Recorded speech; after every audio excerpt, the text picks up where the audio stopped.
교독하시는데 15절 제가 읽고 16절 우리 성도님들이 읽으시고 17절은 다 함께 읽겠습니다. 제가 먼저 3장 15절 말씀 봉독하겠습니다. 그러므로 누구든지 우리 온전히 이룬 자들은 이렇게 생각할지니 만일 어떤 일에 너희가 달리 생각하면 하나님이 이것도 너희에게 나타내시리라. 형제들아 너희는 함께 나를 본받으라. 그리고 너희가 우리를 본받은 것처럼 그와 같이 행하는 자를 눈여겨보라. 아멘. 이 시간 갈릴리 찬양대 자분들과 인사하겠습니다. 하나님이 우리와 함께 하십니다. 한 번만 더 인사하겠습니다. 우리가 개인적으로 예배할 수 있지만 주일날 우리 공동체가 함께 예배한 날이죠. 이렇게 인사하겠습니다. 나와 함께 하셔서 감사합니다. 옆에 분들 보시고요. 나와 함께 해주셔서 감사합니다. 오늘도 우리 동인교회 공동체 성부, 성자, 성령 하나님께 우리 함께 나아가 하나님께 영광 돌리고 성부, 성자, 성령께서 주시는 큰 은혜를 맛보고 돌아가는 귀한 예배가 되기를 축원합니다. 동천교회 이재성 목사님이 설교 중에 이런 말씀을 하신 적이 있습니다. 자식을 키우는데 정말 화날 때가 있습니다. 언제일 것 같습니까? 이렇게 말씀하시더라고요. 자신의 모습 중에서 내가 정말 싫어하는 모습이 있습니다. 다른 건 몰라도 이 모습만큼은 우리 자녀가 닮지 않았으면 좋겠습니다. 그런데 자기가 가장 싫어하는 그 모습이 자녀에게 나타날 때 정말로 화가 납니다. 남들이 보면 별일이 아닌데도 오버해서 심하게 혼나게 됩니다. 왜 그렇게 화가 나죠? 자녀에게 화가 나는 것이 아닙니다. 누구한테 화가 나는 거예요? 나한테 화가 납니다. 자녀가 그 모습을 누구한테 배웠습니까? 부모에게 배웠습니다. 그래서 더 화가 납니다. 자녀들은요, 부모의 말을 듣고 배우지 않습니다. 부모를 보고 배웁니다. 그래서 부모라는 자리가 참 두렵습니다. 학교 선교단체에서 후배들을 양육할 때 하는 농담이 하나 있습니다. 하다 보면 정말로 말 안 듣는 후배들 있거든요. 그러면 그 후배에게 선배가 이렇게 말합니다. 선배 되면 너도 너랑 똑같은 후배 만나라. 그러면 후배가 어떨 것 같습니까? 당장에 반발하지요. 말을 그렇게 심하게 하시냐고. 우리 부모들이 자녀들을 키울 때 이렇게 말하지 않습니까? 나중에 꼭 너 같은 자식 낳아서 키워봐라. 이런 말씀 많이 해보셨죠? 자녀가 이 말을 듣고요. 그래, 나 같은 자식이면 얼마나 좋을까? 참 행복할 거야. 이렇게 생각하기 쉽지 않습니다. 어떻습니까? 성도님들은요, 자신과 같은 자식을 낳아 키우고 싶으십니까?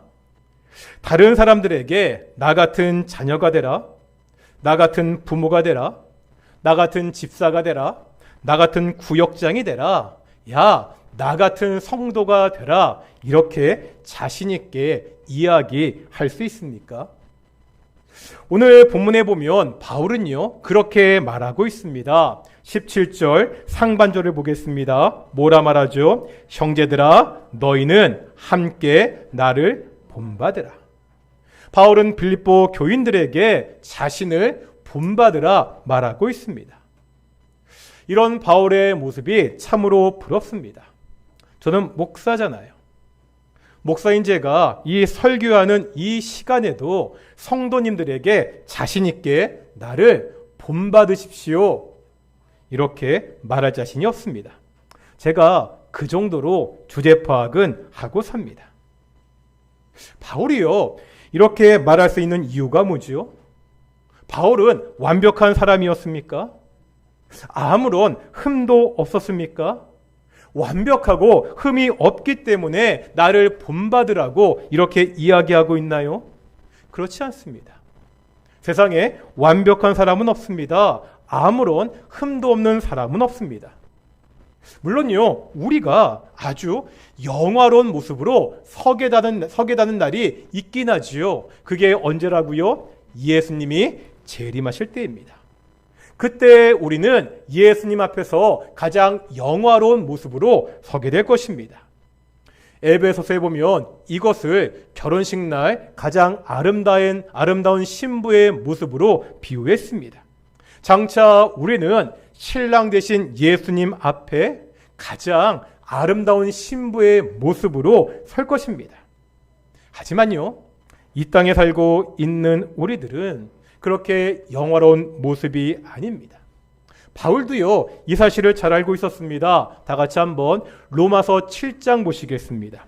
신약성경 248페이지입니다. 로마서 7장 21절부터 24절입니다.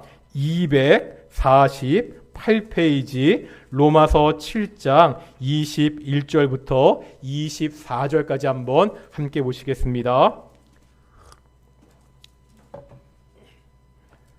한번 찬찬히 21절부터 읽겠습니다. 그러므로 내가 한 법을 깨달았노니 곧 선을 행하기 원하는 나에게 악이 함께 있는 것이로다. 내 속사람으로는 하나님의 법을 즐거워하되 내 지체 속에서 한 다른 법이 내 마음의 법과 싸워 내 지체 속에 있는 죄의 법으로 나를 사로잡는 것을 보는도다. 오라 나는 공고한 사람이로다. 이 사망의 몸에서 누가 나를 건져내랴. 바울은 지금 자기 안에 두 가지 생각이 충돌하고 있다고 말하고 있죠. 내 속사람은 하나님의 법을 즐거워하는데 또 다른 법이 있습니다.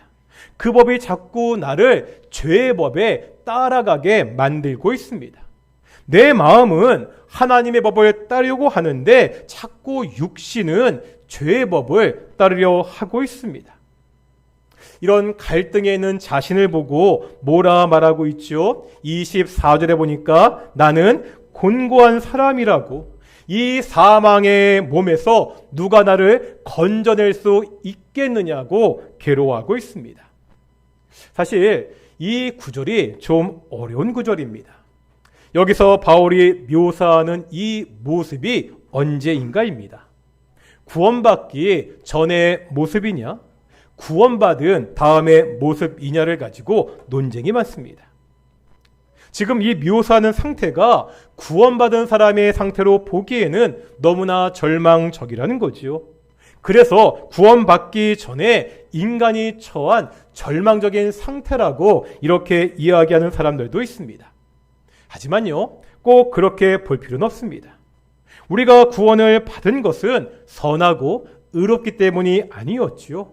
어떻게 받았죠? 오직 하나님의 은혜로, 오직 믿음으로 말미암아 우리가 구원을 받았습니다. 의롭다, 칭함을 받았습니다. 이것을 칭이라고 하죠.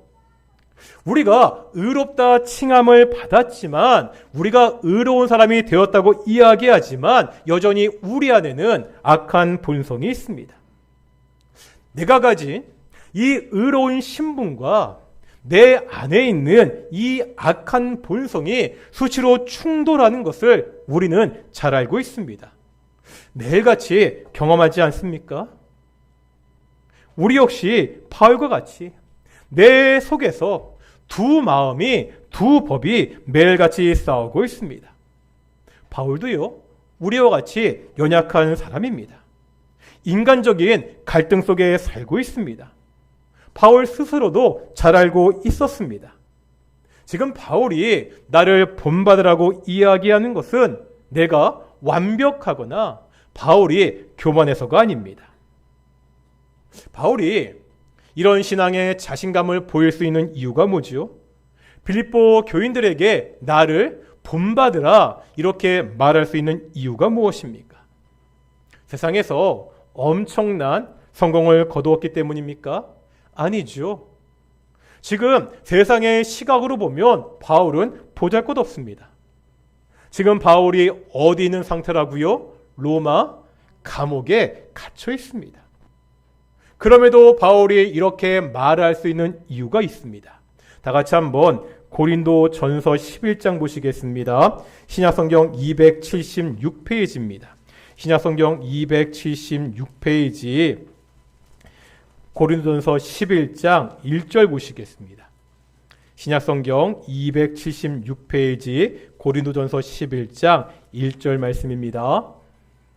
같이 읽겠습니다. 시작. 내가 그리스도를 본받은 자 된 것 같이 너희는 나를 본받는 자 되라. 아멘. 바울이 지금 누구를 본받고 있지요? 예수님입니다. 바울이 자신을 본받으라고 할 때 이것은 단순히 자신의 삶을 본받으라 이런 것이 아닙니다. 바울은 지금 예수님을 본받아 살려 하고 있습니다. 이 모습을 따라 살라는 거지요. 내가 지금 본받으려고 하고 있는 그 예수님을 본받으라고 말하고 있습니다. 바울에게도 인간적인 약점이 있습니다. 그래도 바울은 예수님을 본받으려고 애쓰고 있습니다.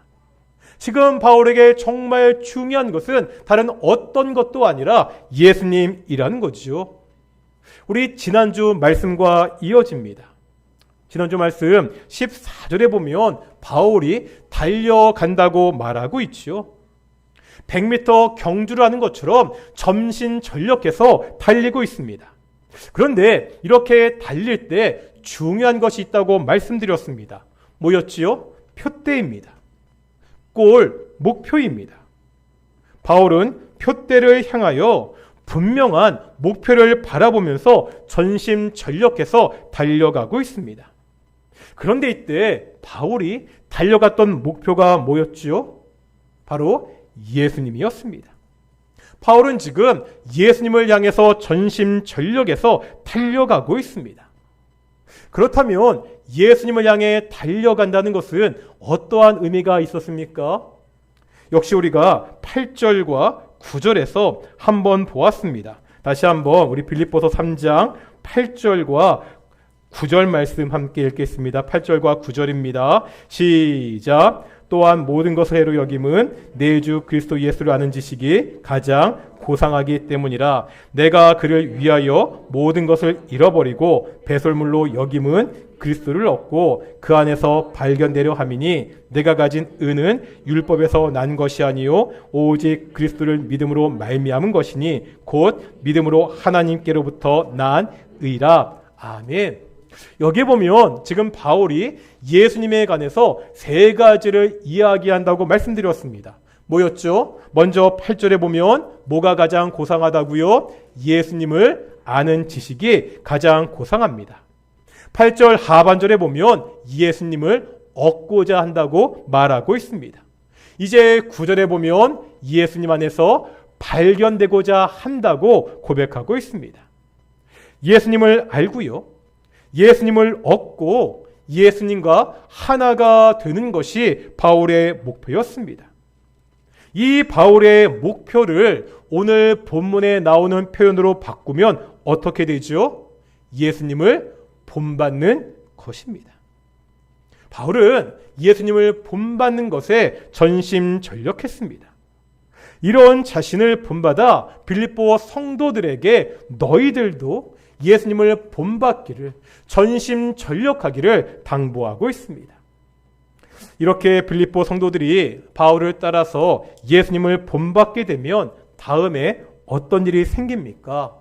오늘 본문 17절 후반절 보시겠습니다. 17절 하반절에 보면 이렇게 말씀하고 있죠. 그리고 너희가 우리를 본받은 것처럼 그와 같이 행하는 자들을 눈여겨보라.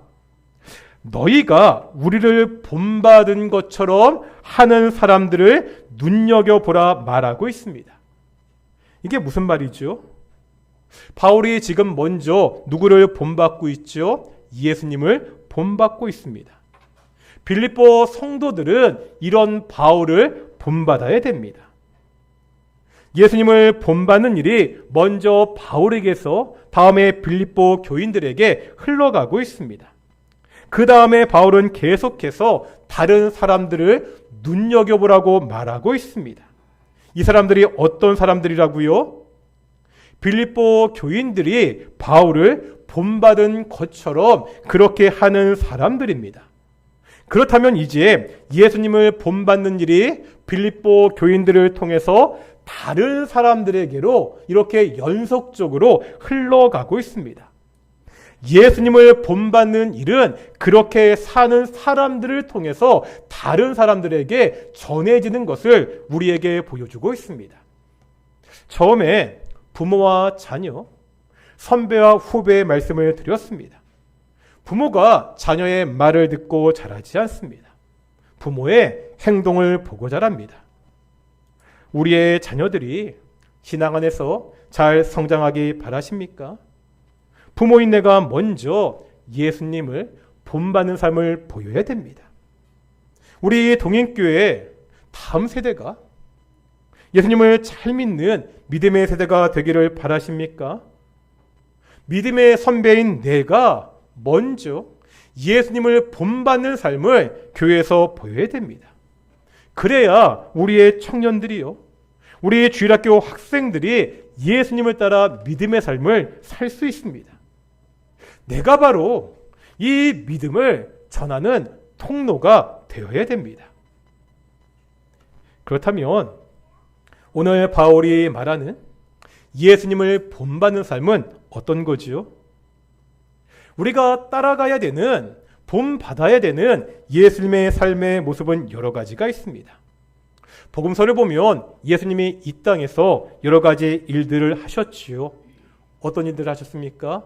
무엇보다도 복음을 전하고 연약한 사람들을 세우셨습니다. 우리가 이 예수님을 따라서 복음 전도의 사명을 감당해야 됩니다. 우리 주변에 약한 사람들을 도와야 됩니다. 예수님이요, 이 땅에 빛으로 오셨습니다. 그러면 우리 역시 이 어두운 세상에서 빛으로 살아야 됩니다. 그런데 우리가 그동안 빌립보서를 보면서 특별히 강조했던 예수님의 모습이 있습니다. 기억나십니까? 뭐지요? 반복해서 말씀드렸습니다. 어떠한 모습이 빌립보서에 강조되고 있습니까? 2장 5절에서 8절까지 말씀입니다. 빌립보서 2장 5절에서 8절까지 말씀, 여러분 읽었던 말씀이죠. 같이 읽겠습니다. 시작. 너희 안에 이 마음을 품으라. 곧 그리스도 예수의 마음이니 그는 근본 하나님의 본체시나 하나님과 동등됨을 취할 것으로 여기지 아니하시고 오히려 자기를 비어 종의 형체를 가지사 사람들과 같이 되셨고 사람의 모양으로 나타나사 자기를 낮추시고 죽기까지 복종하셨으니 곧 십자가에 죽으심이라. 아멘. 예수님은 누구시라고요? 근본 하나님의 본체입니다. 그런데 동등됨을 취할 것을 여기지 않으시고 자기를 비워서 종의 형체를 가지셨습니다. 창조주 하나님이 인간이 되셨습니다. 마침내 십자가의 자리까지 낮아지셔서 우리를 섬기셨다고 고백하고 있습니다. 빌립보서는 겸손하게 낮아지신 예수님, 낮아지셔서 우리를 위하여 희생하신 예수님을 우리에게 보여주고 있습니다. 그러면 이 예수님을 알았던 바울은 어떻게 했지요? 이제 한번 2장 17절 보실까요? 2장 17절입니다. 읽겠습니다. 2장 17절입니다. 시작. 만일 너희의 믿음의 제물과 섬김 위에 내가 나를 전제로 드릴지라도 나는 기뻐하고 너희 무리와 함께 기뻐하리니. 아멘. 바울이 지금 자신을 어떻게 드린다고요? 전제로 드린다고. 전제가 뭐였죠? 제사 방법 중에 하나입니다. 주로 포도주를 부어서 드리는 제사입니다. 그런데 여기서 바울이 자신을 전제로 드린다는 것은 자신의 피를 붓겠다는 겁니다. 표준 세번역은 이 구절을 이렇게 번역합니다. 그리고 여러분의 믿음의 제사와 예배에 나의 피를 붓는 일이 있을지라도. 바울은 지금 빌립보 교회를 위해서, 그들의 신앙을 위해서 내가 죽을지라도 기뻐한다고 고백하고 있습니다. 예수님이요, 십자가까지 낮아지셔서 섬기셨습니다. 바울은 이 예수님을 따라서 빌립보 교회를 섬겼습니다. 비록 그 자리가 죽음의 자리일지라도 내가 섬기겠다고 고백하고 있습니다. 바울이 빌립보 성도들에게 나를 본받으라고 요구하는 것은 다른 사람들에게 인정을 받는 영광의 삶이 아닙니다. 낮아짐과 희생과 섬김의 삶입니다. 예수님을 따라서 낮아져 섬기는 삶을 살라고 말하고 있습니다. 이렇게 살아가는 구체적인 모습을 우리가 이미 빌립보서 2장 3절과 4절에서 보았습니다. 다시 한번 우리 볼까요? 2장 3절 후반부에 보면 이렇게 낮아져서 섬기는 모습을 뭐라 이야기하고 있죠? 3절 하반절입니다. 오직 겸손한 마음으로 각각 자기보다 남을 낮게 여기고. 가장 먼저 어떠한 덕목을 이야기하고 있죠? 겸손입니다. 겸손을 뭐라 말하고 있습니까? 보통 겸손이라고 이야기하면 자기를 낮추는 것입니다.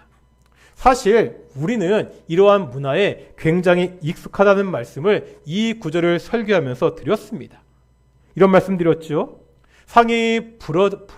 상다리가 부서져라 잔치상을 벌려놓고 뭐라 말한다고요? 차린 것이 별로 없었어. 60평짜리 아파트 집들이를 가도 꼭 듣는 말이 있습니다. 뭐라 말하죠? 집이 누추해서. 한국 문화에서 자신을 낮추는 관용적인 말입니다. 이것이 나쁘다는 것이 아닙니다. 다만 성경은 이런 말뿐인 겸손이 아니라 좀 더 적극적인 자세를 요구하고 있습니다. 지금 보았던 3장 하반절에 보면 어떻게 하라고요? 겸손한 마음으로 자기보다 다른 사람을 더 낮게.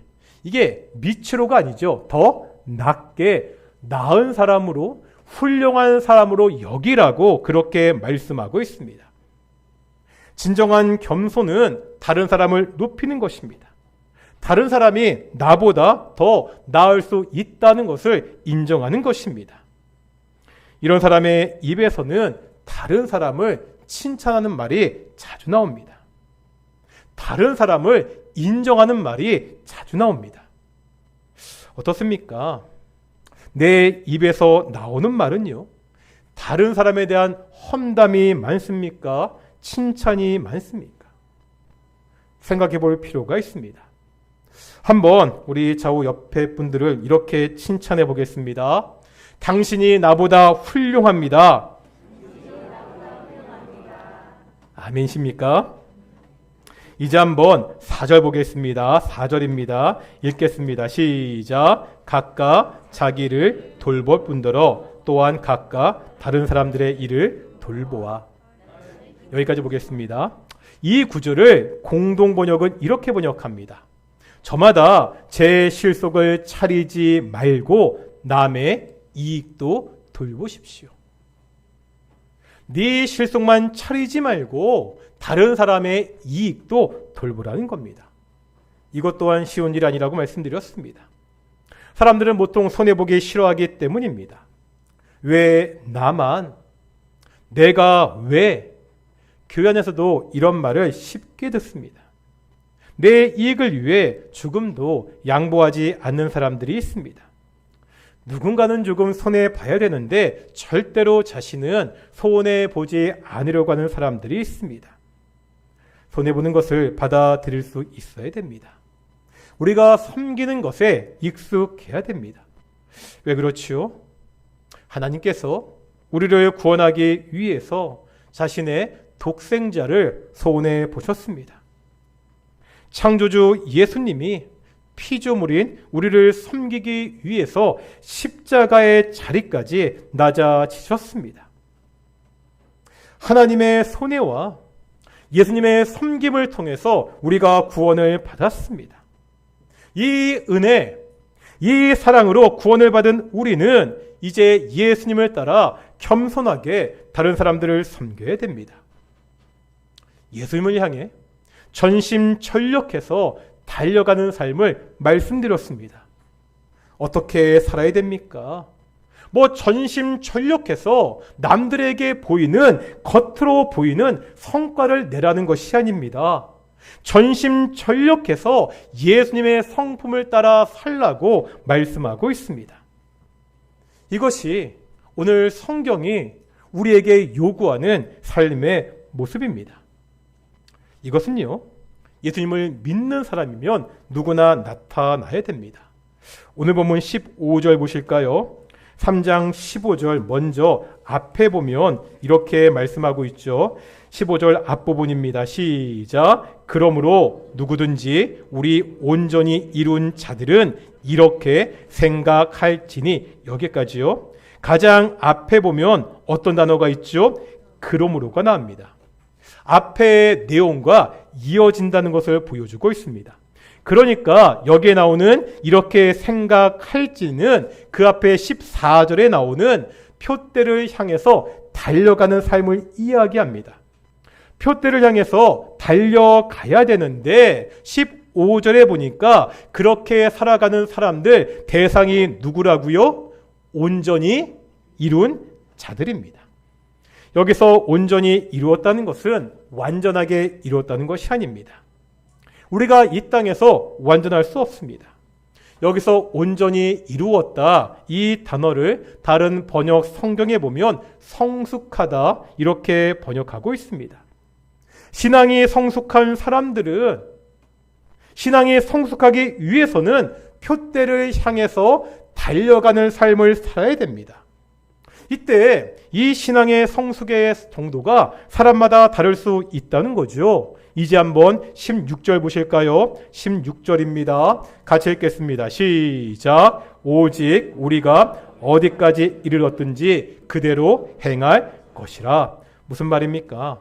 지금 내가 어떠한 상태이든지 내 신앙의 상태가 어디에 이르렀든지 그대로 하라는 겁니다. 신앙의 연수가 오래된 사람들이 있죠.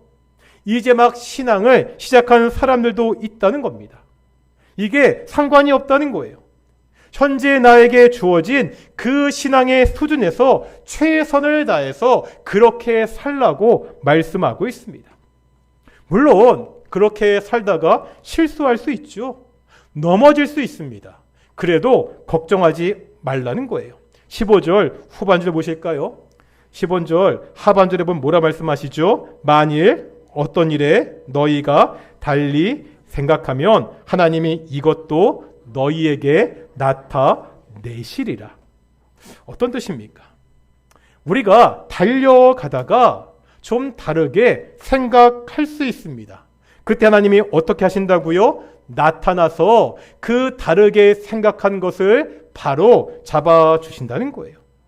우리가 살다가 전심전력해서 달려가다가 실수하고 넘어지더라도 그렇게 살아가는 그 사람의 삶을 하나님이 결국은 바른 길로 인도하실 것이라고 말씀하고 있습니다. 우리에게 필요한 것은 내가 처한 이 자리에서 전심전력해서 바울과 같이 예수님을 본받아 살아가는 것이라고 오늘 성경은 말씀하고 있습니다. 인도의 수도인 델리에 가면 인도의 국민 영웅인 간디 박물관이 있습니다. 간디 박물관 입구에 보면 이런 구절이 있더라고요. 제가 직접 가서 확인한 거니까요. 걱정하지 마시고요. 이런 글이 있는데 My life is my message. My life, 내 삶이 is my message. 바로 자신의 메시지다. 설교다 이렇게 말하고 있습니다. 내가 너희에게 보여주는 이 삶의 모습이 내 설교고 내 메시지고 내 가르침이다 이렇게 써놓았습니다. 참 대단한 사람이죠. 참 대단한 자신감입니다. 그런데 예수님이 이런 삶을 사셨습니다. 바울이 예수님을 따라 이런 삶을 살았습니다. 우리가 이제 바울을 따라 이렇게 살아갈 때 우리의 자녀들이 우리 교회 다음 세대가 이런 삶을 살게 됩니다. 쉽지 않지요. 어렵습니다. 하지만 노력해야 됩니다. 이것이 성경이 예수님이 우리에게 요구하는 삶의 모습이기 때문입니다. 바울과 같이 예수님의 삶을 살아가는, 예수님의 삶을 본받아 살아가는 귀한 동인의 성도들이 되시기를 축원합니다. 우리 함께 찬양하며 말씀을 묵상하며 나아가겠습니다. 나 무엇과도 주님을 함께 찬양하시겠습니다.